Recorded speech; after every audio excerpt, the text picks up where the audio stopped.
Fala pessoal, tudo bem? Você deve ter visto hoje a notícia que abalou os mercados. O ministro do STF, o Fachin, anulou as condenações do ex-presidente Lula e o mercado reagiu logo em seguida. O Ibovespa hoje caiu quase 4%, o dólar chegou próximo de 5,80, será que vai bater 6 aí daqui a pouco? E os juros futuros subiu também. Eu não quero entrar aqui no âmbito político, eu não quero criar mais discussão, mas eu quero que você entenda pela ótica do mercado o porquê que a gente teve essa reação e o que esperar daqui para frente. Hoje o nosso principal problema, o nosso maior desafio como país é a situação fiscal, ou seja, o que o Brasil arrecada com os impostos e aquilo que ele gasta. Se você sabe educação financeira básica, né? Se você tem uma família ou mora sozinho, você sabe que você tem que seguir um orçamento. Então você tem um salário todo mês, tem entradas recorrentes e você precisa gastar igual ou menos do que isso.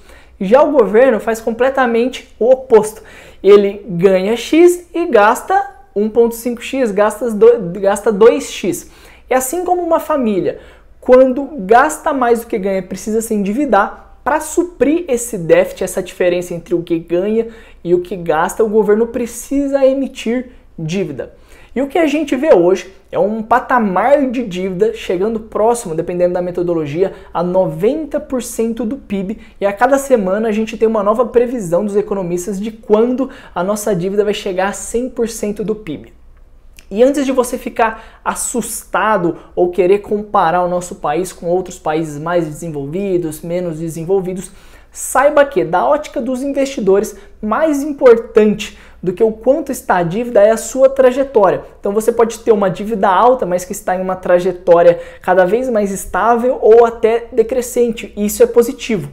Ou pode ser o contrário, que é o que a gente está vendo hoje. Um país que gasta cada vez mais e não consegue passar as reformas que são necessárias para poder controlar esse gasto. E qual é o diagnóstico atual? A gente vinha há alguns anos passando algumas reformas, propondo elas, mas no ano passado, com esse problema de saúde, né, todos os países sofreram, a gente também, o nosso gasto foi muito alto, a gente não vê mais nenhuma reforma sendo aprovada, até a última MP que foi aprovada, ela foi completamente desidratada, então a gente vê um problema fiscal cada vez maior, os investidores já estão se atentando a isso. Então por que o mercado reagiu hoje de uma maneira tão negativa? Porque independente da sua preferência política, saiba que caso o PT venha a governar, a sua filosofia é uma filosofia de intervenção na economia, de certa forma de responsabilidade fiscal, de gastos cada vez maiores. E para você entender as consequências disso, que esse é o intuito desse vídeo, não é para gerar discussão, mas é para você entender como investidor os impactos. Eu quero que você se lembre de algum amigo que te pediu dinheiro emprestado para comprar um salgado, ou aquele que sempre esquecia a carteira quando saía com você. E o que vinha na sua cabeça quando você ia emprestar o dinheiro, né? Sempre uma incerteza se você ia receber ou não ia. E se você tivesse que cobrar uns juros dele, ou seja, uma recompensa por você estar abdicando do seu dinheiro para ele poder usar, eu tenho certeza que quanto mais arriscado fosse você ficar sem receber, mais você ia cobrar. E é isso que acontece no mercado financeiro.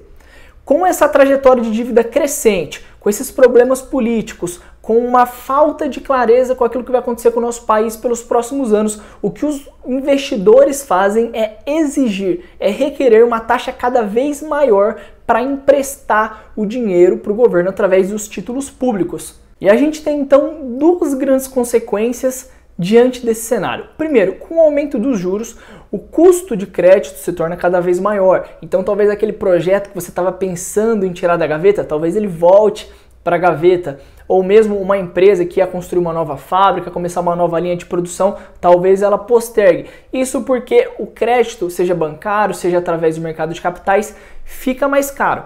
E a precificação dos ativos é muito afetada também. Como é que a gente calcula hoje o valor correto de um fundo imobiliário ou de uma empresa listada na bolsa? A gente vai sempre olhar para os fluxos futuros, ou seja, tudo que ela vai gerar de retorno para o acionista, o lucro líquido, o fluxo de caixa direto para o acionista, e a gente traz a valor presente. Então você sabe que o dinheiro hoje não vale a mesma coisa que o dinheiro daqui a um ano, nem daqui a 10 anos. Então a gente tem que pegar esses fluxos que vão acontecer por determinado tempo ou até indeterminado, dependendo do nosso método, e trazer a valor presente. quando as taxas de juros aumentam, o nosso denominador, aquilo que vai embaixo na equação para trazer esse fluxo a valor presente, aumenta, então as ações despencam, os fundos imobiliários começam a valer menos também e os investidores são prejudicados por esse cenário de maior incerteza. E a segunda grande consequência é que com o aumento da percepção de risco, além dos investimentos aqui, os investimentos domésticos ficarem na gaveta, a gente tem muito menos fluxo de investimento estrangeiro. Isso porque, além do aumento de juros, a insegurança jurídica causa desconforto nos estrangeiros. Então, com menos dólar entrando e mais dólar saindo, por esse medo, o que acontece com o dólar? Sobe, continua subindo.